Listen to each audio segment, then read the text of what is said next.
Biasanya yang teriak paling kenceng deh. Semoga kalah ya. Kalau nggak nanti saya minta akunnya. Nanti saya bilangin ke kawan-kawan yang masih di sana biar dibikin rungkat akun yang itu. Jadi kan jadi tobat kan? Coba menang wae, nggak akan berhenti main. Ya. Pilihannya cuma dua, berhenti sendiri atau Allah paksa untuk berhenti. Ya. Gampang ya. Tinggal pilih yang mana tuh ya. Cara yang baik-baik atau yang terus-menerus dilakuin. Pilihannya cuma dua. Satu, Allah bongkar biar ketahuan aibnya oleh orang-orang, viral misalkan ya. Siapa tahu dengan viral itu akhirnya jadi tobat, malu soalnya. Dua, kalau dosa terus-menerus dilakukan tapi nggak tobat-tobat, pilihannya yang terakhir tinggal satu. Yang kedua adalah Allah matikan pas lagi maksiat sekalian. Ya. Ingat banget pernah cerita ya, ada tokoh masyarakat, pejabat yang beliau kenal, beliau tentu tidak menyebutkan namanya, meninggalnya di losmen murah pinggiran kota dalam keadaan tanpa busana dengan sesama jenis. Nih, bayangin ya, bayangin Allah dengan sifat rahmat maha baiknya kayak begitu ya. Kalau ternyata itu baru pertama kali, langsung nggak Allah matiin kayak gitu? Setega itu nggak Allah? Enggak kayaknya. Berapa kali kita maksiat sendirian di dalam kamar, ngelihat yang enggak, selamat kene sampai sekarang ya.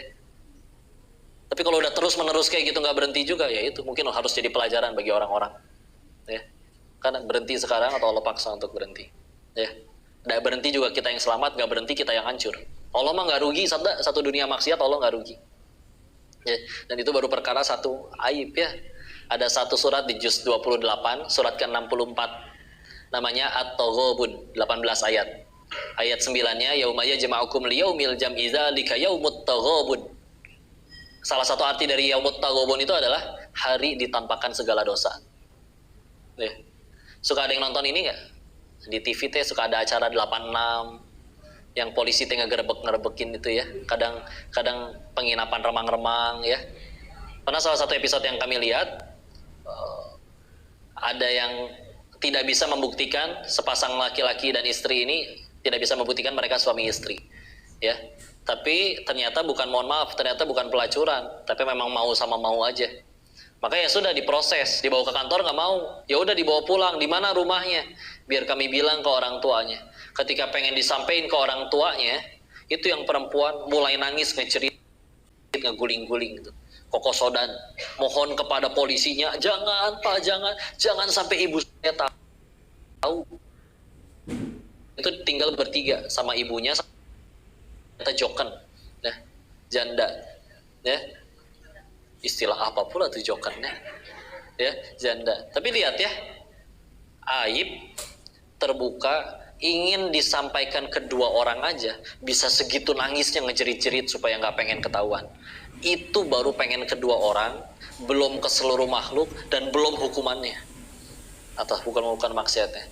Yaumut Taghabun itu adalah hari ditampakkan segala dosa, di mana nanti nggak cuma satu dosa yang akan Allah tampakkan. Lihat di dunia mah satu masalah ke orang ngajungkel. Anak yang orang yang ngakunya punya kekuasaan di negeri ini, anaknya jadi tengil, ngebully orang sampai pingsan, koma, ya, bad ke bapak-bapaknya tuh. Itu teh baru satu kasus itu teh.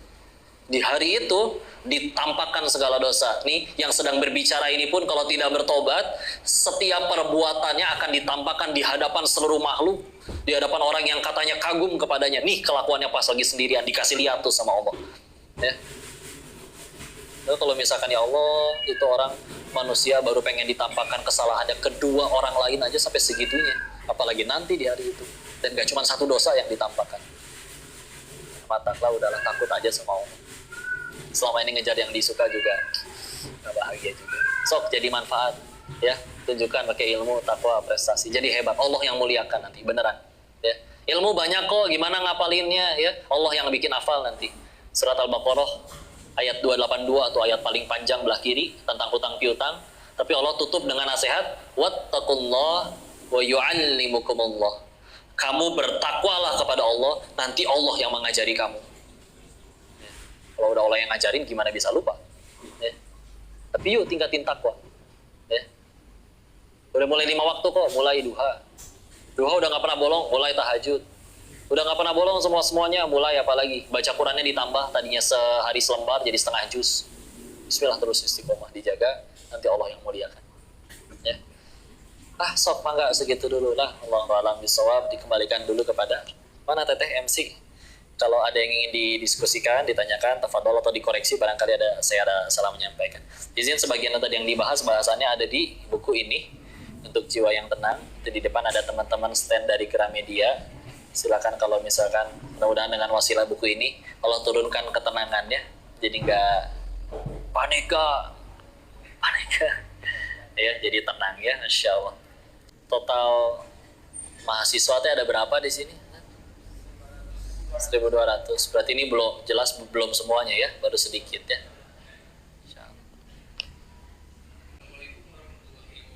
Waalaikumsalam warahmatullahi wabarakatuh.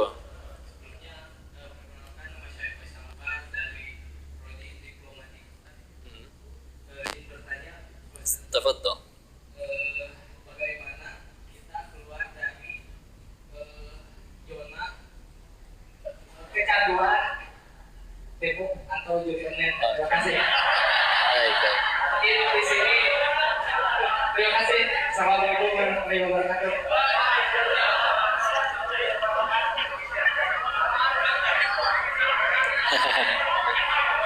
Masya Allah.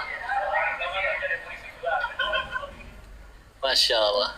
Dan padahal tinggal lakukan kebalikannya istilahnya ya. Kayak contoh, gimana biar nggak depo? Ya jangan depo, udah selesai ya. Tapi kalau nggak depo, jangan coba ya. Kita maksain diri kita nggak depo. Emang apa sih yang terjadi? Setannya nyakek kita gitu? Atau bandarnya ngudak-ngudak ke rumah? Enggak, beneran nggak terjadi apa-apa.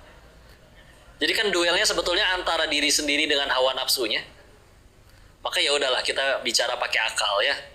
Karena sebetulnya ibarat para koruptor juga tahu korupsi nggak boleh.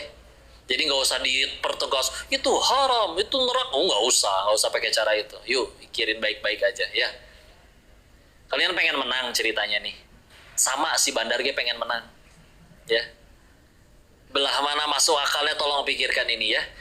Itu web judi nggak tiba-tiba ada. Penciptanya manusia juga. Sama, dia juga punya serakah, dia juga punya hajat, punya keinginan. Terus dia untuk mencapaikan kepada keinginannya terhadap duit, dia bikin website tersebut. Apa serius kita benar-benar berpikir dengan main itu, dia akan dengan sengaja membagikan rezekinya kepada setiap pemain dengan cara dikasih menang? Enggak, mustahil. Ya. Karena kalau dari awal tujuan mereka pengen bagi-bagi duit, yang dibangun lembaga zakat infak sodako. Ya. Maka yaudah. Masalahnya kita nggak punya kemampuan untuk mengatur apa yang akan keluar tuh di putaran berikutnya. Dia punya kemampuan untuk itu. Ya. Oh, itu ada yang menang karena ada lagi yang lain lagi kalah. Dari 10 pemain 8 kalah, 2 menang. Salah satu sifat buruk manusia, mereka ngerasa saya pasti si 2 orang tersebut. Ya. Kan manusia mah suka gampang kepedean ya. Contoh, Teh, suka nggak dikasih duit 100 juta? Suka, ya. Tapi duitnya palsu. Nggak suka, ya. Tahu nggak? Kita tuh kadang suka yang palsu loh. Contoh, ketemu acara reunian, terus ada yang berkata, ibu kok setiap hari tambah muda ya? Asli nggak itu ucapannya? Hah? Kalian kan orang medis ya, tolong jelaskan secara medis belah mana masuk akalnya manusia tambah muda setiap hari. Ya. Tapi percaya kita mah pas di toilet ngaca, iya juga ya. Sama, angan-angan belaka beneran. Ya, beneran. Karena hati-hati ya. Oke, kalau orang dia awalnya selalu diawali dengan uang adem. Ya kan? Besok uang bulanan udah cair lagi dari orang tua. Tapi di bulan ini masih sisa 200.000. Ada peluang untuk membuat cacing-cacing naga-naga nih. 200.000 bisa jadi 20 juta nih. Ada peluangnya. Habis ya memang udah harus habis kok. Besok juga bakal ditransfer lagi sama orang tua. Masuklah nyemplung 200. Mulai pernah ngerasain misalkan menang 12 juta ya. Jalan berlalu, kalau udah menang mah nggak usah gitu, ditunggu besok. Sorenya bisa depo lagi. Ya. Beres, main, punya keinginan yang sama, dengan memori pernah merasakan kemenangan, tapi masih main dengan akun yang sama, ya, internet yang sama, jaringan yang sama. Mereka punya database untuk itu ya, untuk nyari tahu ya. Mau dia ganti akun, mau dia ganti handphone, mau dia nyari apa, masih bisa kelacak kalau kalian orang yang sama. Ya, jadi ada datanya. Maka ketika akhirnya main lagi, oke mulai pertama habis 200. Kan dulu juga pernah menang nih gede. Udahlah masukin 500 lagi. 500 habis. Habis 500 tinggal taruhan 1 juta. Taruhan 1 juta kalah tinggal main 2 juta. Masalahnya udah kepalang nyemplung nih sekalian. Gimana nih? Cara dapat uang cepat 2 juta sekarang juga. Tinggal itu caranya. Gimana berarti? Pinjemlah motor teman, bilang pengen ke warteg padahal digadein. Nyata udah masukin, kalah lagi. Ya Allah malah jadi utang 8 juta. Berarti tinggal taruhan 8 juta lagi biar menang jadi 16 juta. Ya. Cuman di mana lagi bisa dapat 16 juta saat ini juga? Tenang, hanya butuh 1 kali lagi kemenangan untuk bisa balikin itu semua. Nyari kemana ya? Surat tanah orang tuanya digadein mulai ya, atau mas kawin istrinya. Oh udah, kalau sudah mulai masuk di circle itu, bandar tahu dia akan ngelakuin segala macam cara untuk balikin uangnya. Karena cuman lewat melalui permainan itulah dia bisa dapat peluang berkali-kali lipat menang, ngebalikin kekalahannya. Tapi kalau sudah di saat itu dia tahu habis berapa game pasti digali lagi. Udah itu saatnya untuk disetting untuk tidak akan keluar tuh free gamenya. Ya. Udah jelas ya. Maka udahlah pasti kalah. Jangankan gitulah, tahu mesin capit boneka nggak? Kan kalau kita beli mesinnya nanti ditanya sama tukangnya, ini mau di putaran keberapa, A? Apa ya maksudnya? Nanti misalkan di putaran ke-10, pas pemain ke-10 nyapit, dia kenceng tuh nyapitnya. Jadi bonekanya bisa keluar. Serius. Coba kalau misalkan nyapitnya selalu kenceng, setiap pemain menang, atuh tekor, bro. Nggak masuk akal ya. Segitu teh capit boneka, komode judi. Ya. Ya. Nanti tayang ya, kemarin podcast sama Bang Haji Roma Irama. Nah, ngomongin judi ya. Masya Allah. Pilihannya tetap 2, berhenti sendiri atau Allah paksa untuk berhenti. Saya mau ngomong sampai bebusa kayak gimana lagi, kalau emang masih nggak mau ngalahin ini ya sendiri, ya sudah. Ya berarti kata Allah berarti harus dipaksa. Oh kuat, nggak bisa gana-gana lagi. Ya. Dan demi Allah yang udah kalah itu adalah pertolongan. Jadi berhenti kan gara-gara kalah. Dan lumayan, karena kalah, pahit, gugurin dosa, lumayan, DP duluan ya. Daripada sampai akhir menang melulu, repot itu ya.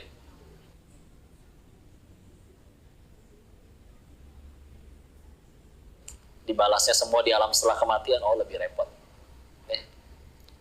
Jadi udah begitu aja ya. Allah a'lam bishawab. Semoga Allah muliakan dengan ilmu, bukan dengan slot ya.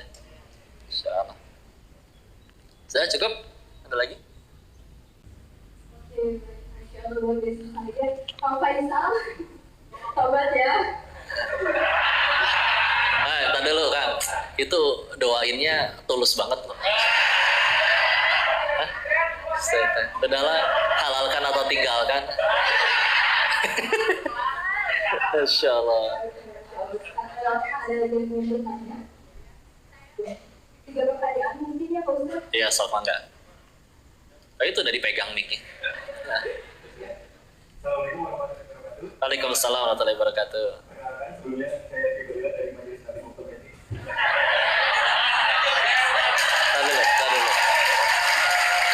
Tar dulu. Kecepatan ngomongnya. Majelis Taklim apa? Optometri. Optometri. Insyaallah. Wih, insyaallah. Fadhol, silakan. Punten, saya sebelumnya tapi mungkin pertanyaannya agak di luar konteks dari Iya, tafadhol. ada 2 pertanyaan. Iya, mangga. Berarti jatah yang lain keambil. Ya, sok mangga. Yang pertama, mungkin kita sering mendengar kata di dalam hati atau berkata dalam hati. Nah, yang ingin ditanyakan, apa sih yang sebetulnya dirujuk oleh kata hati tersebut? Apakah benar hati yang dimaksudkan itu organ tubuh manusia ataupun ada entitas lain yang ada di dalam diri manusia? Yang pertama itu. Terus yang kedua, apa hukumnya membaca basmalah sebelum misalkan seseorang itu ingin lebih menghafal seperti ini? Oke.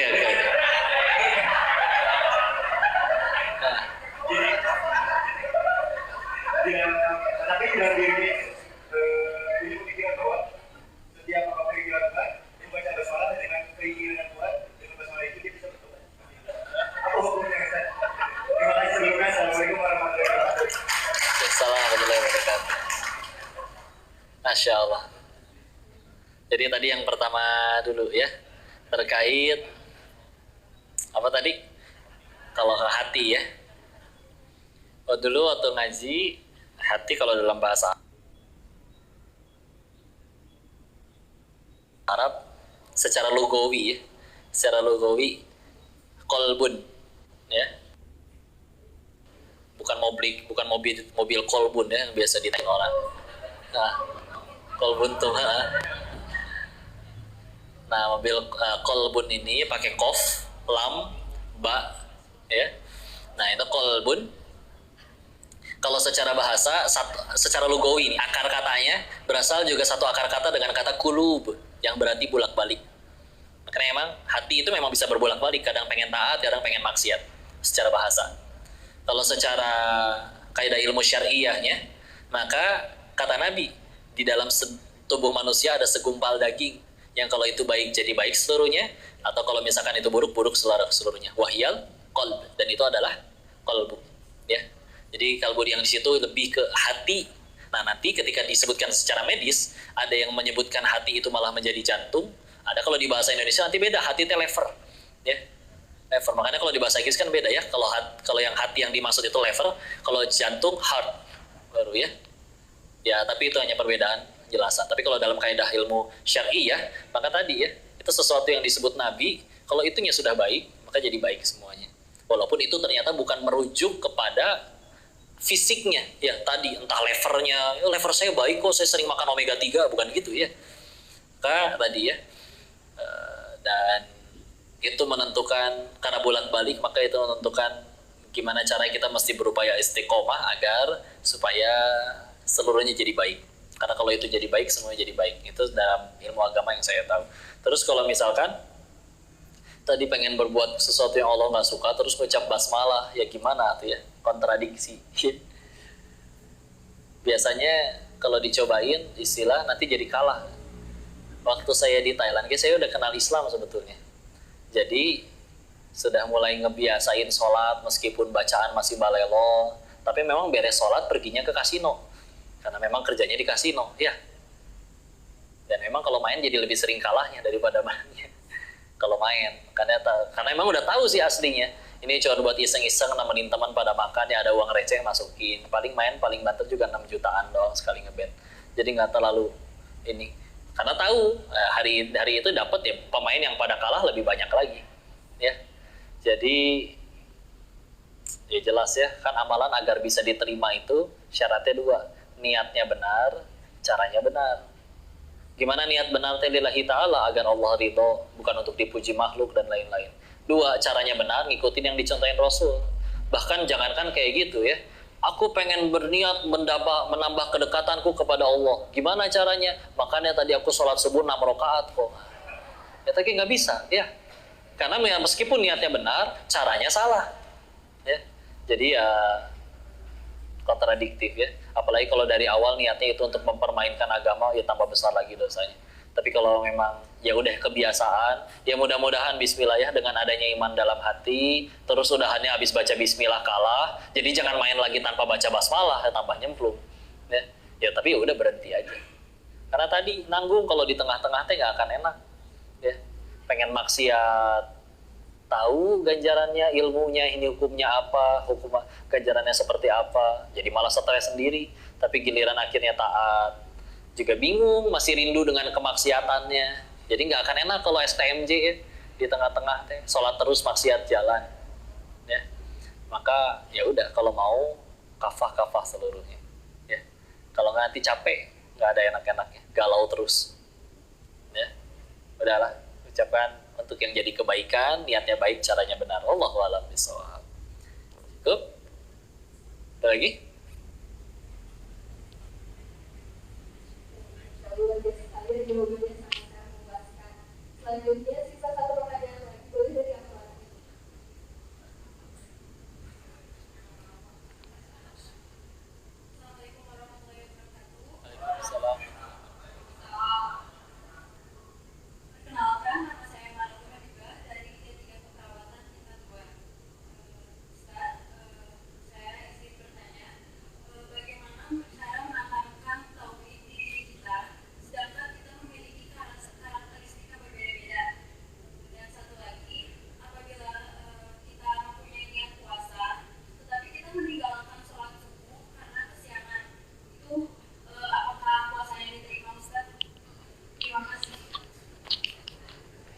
Bismillah.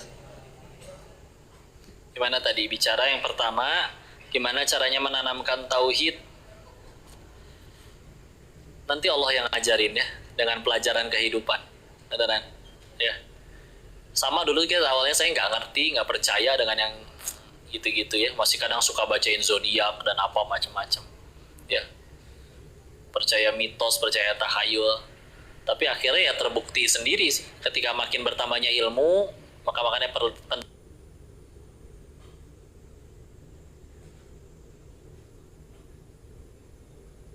penting ilmu, bertambahnya keimanan, nanti bertambah itu semua. Ya. Karena pelajaran-pelajaran yang memperlihatkan bahwa kayak waktu di Thailand contoh, diperlihatkan oleh Allah segala hal yang katanya seharusnya menjadi sumber kebahagiaan orang, tapi orang yang udah punya itu malah tetap gak bahagia. Ada istri minta cerai dari suaminya karena tidak dibelikan mobil yang kelima, ada wanita cantik, Masya Allah, umur 34 tahun tapi masih terlihat cantik, lagi stres, ngobrol sama temennya, bicara pengen aborsi untuk yang ke-23 kalinya. Ada di sana.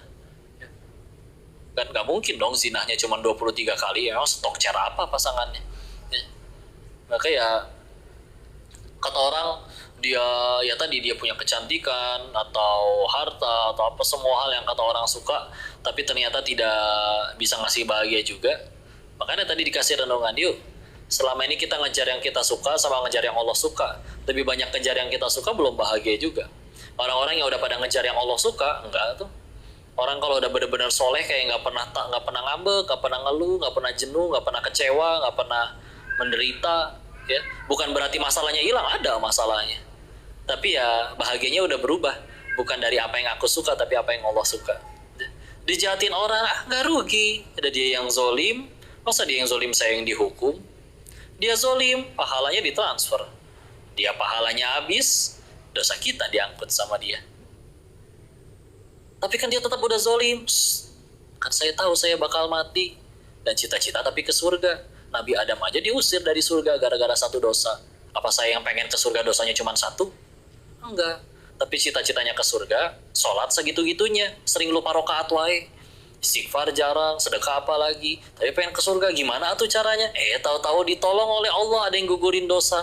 Dia jahatin saya. Berarti makanya ini saya pengen kasih kue bolu karena dia udah jahatin saya. Kan lumayan transfer pahala. Oh, enak sekali itu hidup, Masya Allah. Lihat, orang yang ngaku cinta kepada kita aja nggak pernah tuh ngegali-gali aib kita. Dia ngegali-gali aib kita, dicari sampai begadang sampai 24 jam. Di-scroll foto kita di Facebook, ya, aib-aib yang lama dibongkar kembali. Ya, sungguh kecintaan yang luar biasa itu. Ya, segitu cintanya sama kita, ya. Dan begitu tahu disampaikan ke orang-orang aibnya, kan manusia jadi baik karena aibnya, karena kesalahannya disampaikan, jadi tahu apa yang harus diperbaiki. Nyamuk aja mati gara-gara tepuk tangan, ya. Jadi ya sudah, tenang aja, ya. Tapi kan kamu jadi dihina orang, kehinaan yang disebut orang lebih sedikit daripada kehinaan yang asli. Allah tahu kok diri ini pas sendiri pernah ngapain aja. Enggak dibongkar sama Allah. Tapi kan dia udah jahatin, ya berbuat baik ya kan, bukan karena dia suka, biar Allah suka weh. Nggak rugi. Apa artinya satu dunia cinta tapi Allah benci? Tapi kelakuannya nyebelin, alhamdulillah meninggal nggak ditanya kelakuan orang, tapi ditanya kelakuan masing-masing. Coba, jadi saya ruginya belah mana? Jadi semua pada pengen bahagia.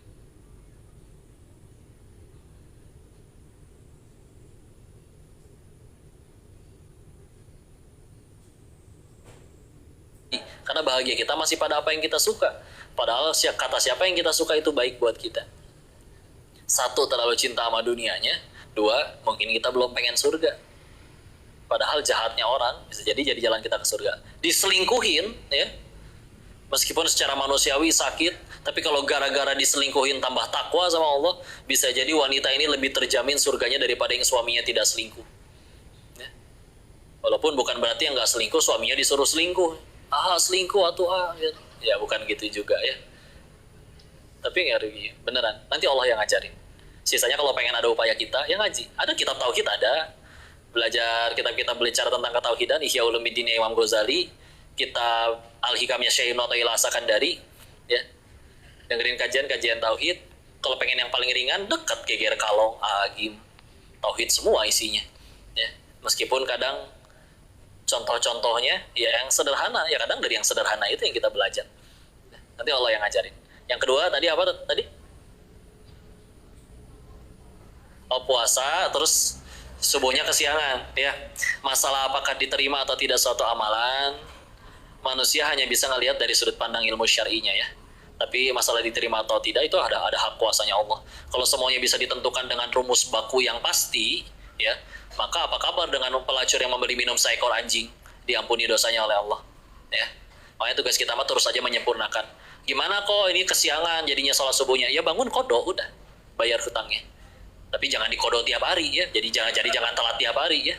Ya terus tingkatin takwa. Nggak apa-apa, belajar. Pokoknya habis kita bikin maksiat nggak langsung mati, berarti Allah nungguin tobat kita. Udah gitu aja. Ya. Jadi selalu masih ada kesempatan. Dan ulama-ulama terdahulu juga di kitab Al-Hikam dijelaskan oleh Syekh Ibnu Athaillah, ada ulama yang bisa mendapatkan nikmatnya tahajud setelah berusaha istiqomah 20 tahun tahajud, baru ngerasain nikmatnya tahajud. Atau kalau kita umurnya aja misalkan baru 21, 22, hijrahnya baru beberapa tahun, nggak apa-apa, terusin nggak apa-apa. Sampai nanti bismillah, Allah bolak-balikan hati, ternyata yang lebih nikmat itu bukan aku. Sholat duha biar tokonya rame, ternyata yang paling nikmat bukan tokonya jadi rame, tapi bisa sholat duha itu nikmat yang lebih mahal daripada sekedar tokonya rame. Ya, nggak apa-apa itu mah, tenang aja. Dan kadang toko rame tapi cuma numpang wifi doang juga kan bete juga, ya, nggak pada beli. Ya. Udahlah, kembaliin kepada Allah. Nanti Allah yang ngajarin. Maka silakan minta kepada Allah, ya Allah, dekatkan hamba dengan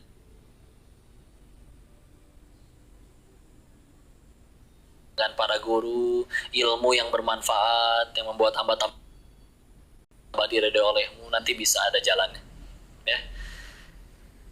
Dan pelajaran sekeliling akan melihat bahwa ada yang katanya sumber kebahagiaan mereka punya kok tidak bahagia juga. Itu pelajaran kan, tinggal kita mau masukkan ke hati atau tidak, ya.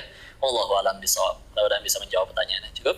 Lagi kita sudah menginjak di akhir acara. Saya ucapkan terima kasih banyak kepada hadirin Bapak Ibu rekan sekalian yang telah hadir dalam acara kajian spiritual hari ini. Saya juga ucapkan terima kasih banyak kepada seluruh panitia yang terlibat. Mudah-mudahan dengan belajarnya kita di acara ini, kita mendapatkan ilmu, membawa amalan yang bermanfaat, serta memperkuat dan memperkuat iman kita kepada Allah SWT. Begitu sedikit pengalaman kami, selamat datang kami undur diri. Mohon maaf apabila terdapat banyak kekurangan dan kesalahan. Terima kasih banyak atas perhatiannya. Dan saya ada satu pantun. Bapak Ibu sekalian boleh bantu yang cakep, ya. Daging dipanggang di atas bara. Dagingnya akan bagian paha. Semoga bermanfaat untuk kita semua dan selamat Hari Raya Idul Adha. Saya bisa mengharapkan saya juga punya pantun, ya. Bukan, pantunnya gampang. Ikan hiu, nah udah gitu doang, ya. Iya, izin, ya. Barakallah. Kita tutup dengan kalimat hamdalah. Alhamdulillahirabbil alamin. Istighfar 3 kali. Astaghfirullahaladzim, astaghfirullahaladzim. Doa kafaratul majelis. Subhanaka Allahumma wa bihamdika asyhadu an la ilaha illa anta astaghfiruka wa atubu ilaik. Barakallahu fikum. Assalamualaikum warahmatullahi wabarakatuh.